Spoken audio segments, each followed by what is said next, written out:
जय श्री राम। बात आती है कि जीव स्वाधीन है या पराधीन। ईश्वर के प्रति दिए हुए विवेक का आदर करके प्राप्त शक्ति का सदुपयोग करने में जीव सर्वथा स्वतंत्र है। यह स्वतंत्रता ईश्वर की दी हुई है। इसके सिवा जीव सर्वथा परतंत्र है। अतः वास्तव में स्वाधीन उसी को कहा जा सकता है जो अपने प्राप्त विवेक का आदर करके सब प्रकार की चाह से रहित हो गया हो।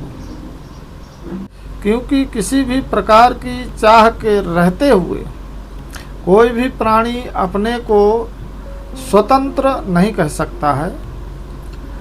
जब तक मनुष्य का अंतःकरण अपवित्र है, उसमें राग द्वेष और भोग वासना वर्तमान है। जब तक मनुष्य का अंतःकरण अपवित्र है, उसमें राग द्वेष और भोग वासना वर्तमान है, तब तक वह स्वाधीन नहीं है। जब तक वह जिस काम को करना उचित नहीं समझता उसे भी करता है और जिसे करना उचित समझता है उसे नहीं कर पाता, तब तक वह स्वाधीन कैसा। अतः प्राप्त का दुरुपयोग करने वाला अज्ञान पूर्वक भले ही अपने आप को स्वाधीन समझे, पर वास्तव में वह पराधीन है।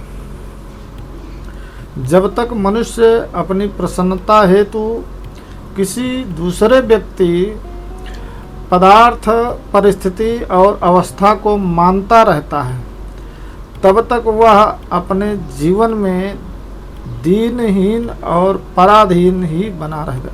प्राप्त विवेक का सदुपयोग करके उसे अपने बनाए हुए दोषों को हटाकर अंतःकरण को शुद्ध कर लेने में प्राणी सदैव स्वाधीन है।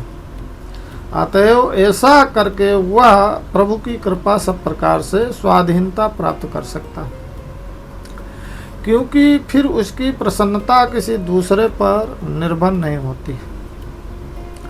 साधक को मानना चाहिए कि मनुष्य को जो विवेक शक्ति है यह किसी कर्म का फल नहीं है, यह तो उस ईश्वर की देन है जो बिना ही कारण अपने मधुर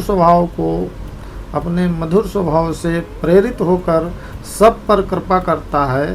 अर्थात जो प्राणी मात्र का सुहृद है, शरीर, इंद्रिय और संपत्ति आदि को कर्मफल माना जा सकता है, इसमें कोई आपत्ति नहीं।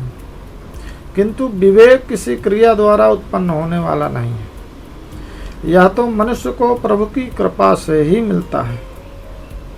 अतएव ईश्वर के दिए हुए विवेक का आदर करते हुए उसका सदुपयोग करना चाहिए।